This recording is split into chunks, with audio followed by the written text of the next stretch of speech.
कलयुग के भीतर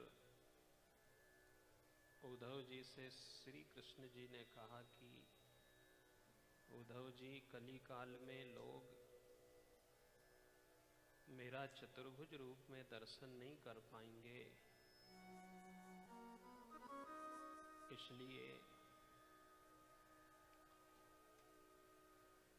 श्रीमद् भागवत कथा ही मेरा साक्षात स्वरूप रहेगा।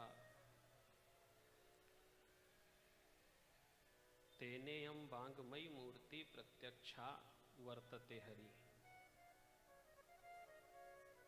इसलिए श्री कृष्ण की वाणी सुनना और भागवत सुनना, श्री कृष्ण जी के दर्शन करना, भागवत के दर्शन करना और श्री कृष्ण का स्पर्श करना और भागवत का स्पर्श करना समकक्ष बराबर है। 18,000 श्लोक है, 12 स्कंद है। समाधि भाषा में श्रीमद् भागवत की कथा का वर्णन है। 1000 दिन तक चलने वाली भगवान की ये कथा है, जो हम सब कली काल में रोगों की अधिकता के कारण, आयु की अल्पता के कारण सप्ताह पारायण की विधि से संक्षिप्त रूप से श्रवण करते हैं। दूसरी बात ये कि भाद्रपद शुक्ल पक्ष की 9वीं तिथि से पूर्णिमा तक इस कथा का वाचन सुखदेव जी महाराज ने राजा परीक्षित को विशाल वट वृक्ष के नीचे सुनाया था। 15 से 45 वर्ष की आयु में राजा परीक्षित जी ने इस कथा का श्रवण किया था। इसलिए बड़े सौभाग्य का विषय है कि मार्गशीर्ष के इस पवित्र मास में हम मालवी परिवार के द्वारा सप्ताह पारायण की विधि से मोक्ष प्रदायिनी श्रीमद् भागवत कथा का रसास्वादन करेंगे। अनेक अनेक महात्माओं के द्वारा विभिन्न विभिन्न समय पे भगवान की कथा सुनाई गई, परंतु मूल वस्तु भागवत के भीतर श्री कृष्ण और राम का मंत्र है, शिव की उपासना है, ज्ञान भक्ति वैराग्य का समावेश है। घर हम तरीके के बनते हैं, गहने विभिन्न प्रकार के अलग अलग बनते हैं, पर सबके भीतर सारभूत वस्तु एक होती है।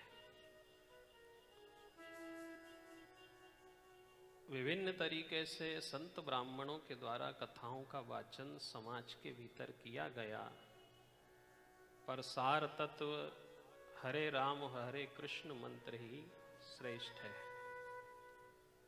इसके बाद भगवान से हमारा निवेदन होता रहे कि प्रभु जी, हमें कथा सदैव सुनने को मिलती रहे।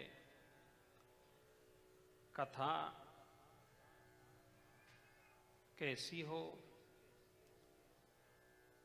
सोनकादि महात्माओं ने जब सूत जी के सामने बैठे तो एक बात रखी कि पूज्यवर, हम कथा नहीं सुनना चाहते। कोई कथा सुनने आए और कोई किसी को कथा सुनाए और वह कह दे कि हम कथा नहीं सुनना चाहते, तो आश्चर्य लगा। फिर महात्मा जी, आप क्या सुनना चाहते हो? बोले, पूज्यवर, हमारा मन है कि आप कथा सुनाने की बजाय कथा का सार सुनाओ। कथा सारम मम कर्ण रसायनम। कथा 1000 दिन की है, बहुत बड़ा विशाल समागम है, विभिन्न प्रकार के यम नियम संयम हैं, आसन असंचय आस्तिकता है। इसलिए हम चाय गन्ना से ही बनती है, पर सीधे गन्ना से हम चाय नहीं बना सकते। गन्ने का परिवर्तित रूप है गुड़, शक्कर, ज्ञान का गुण बना। इसलिए भगवान से निवेदन होना चाहिए कि प्रभु कथा सारम मम कर्ण रसायनम, कथा का सार हो और कैसा हो, मेरे कानों को प्रिय लगने वाला हो। दूसरी बात की सदा सेव्या श्रीमद् भागवती कथा,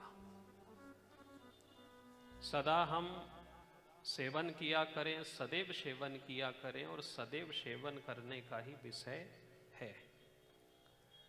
देश काल परिस्थिति के अनुसार हम सब लोग ईश्वर से, धर्म से दूर होते चले गए। बाकी यदि हमारे पूर्वजों का यदि गणित माना जाए तो हर दिन हरि कथा होनी चाहिए। अब वर्तमान समय में कथा के श्रवण के दौरान हमारा ईश्वर से निवेदन हो कि प्रभु हमें कथा आडंबर की कम मिले, आत्मज्ञान की ज्यादा मिले। आडंबर होगा तो आत्मज्ञान दब जाएगा। दूसरी, भजन के साथ भजन की कथा हो। भजन हो भगवान की कथा में, पर कैसे हो? सत्यलोक की तराजू से जब भागवत जी को तोला तो सभी ग्रंथों की बजाय ये ज्यादा वजनदार रही। भजन हो पर शाब्दिक भजन हो। पुराने समय में आंसू बहाने वाले ज्यादा भजन गाते थे, पसीना बहाने वाले कम भजन होते थे। आज के समय में पसीना बहाने वाले ज्यादा भजन हैं, आंसू बहाने वाले कम हैं। मीरा, प्रहलाद, सूरदास जी ऐसे अनगिनत भगत हुए जहां स्वयं ईश्वर इनके भजन से प्रकट हुए। छुप छुप मीरा रोई, छुप छुप करके भजन करते थे। शास्त्र तो यह कहता है साहब कि देखो, सूर्य चंद्र ना चलते दिखे, ना चलती दिखे है बेल, हरिजन ना भजता दिखे, ये कुदरत का खेल। हमारी भजन भक्ति तो ऐसी होना चाहिए कि किसी को पता नहीं चले। सूर्य रोज यहां से वहां पहुंच जाते हैं शाम को, चंद्र नारायण रोज चलते हैं, बेला की, गिलकी की, पौधों की बेलाएं रोज बढ़ती हैं, पर हमें कहीं से कहीं तक दिखाई नहीं देती। सूर्य चंद्र ना चलते दिखे, ना चलती दिखे है बेल, हरिजन ना बचता दिखे, ये कुदरत का खेल।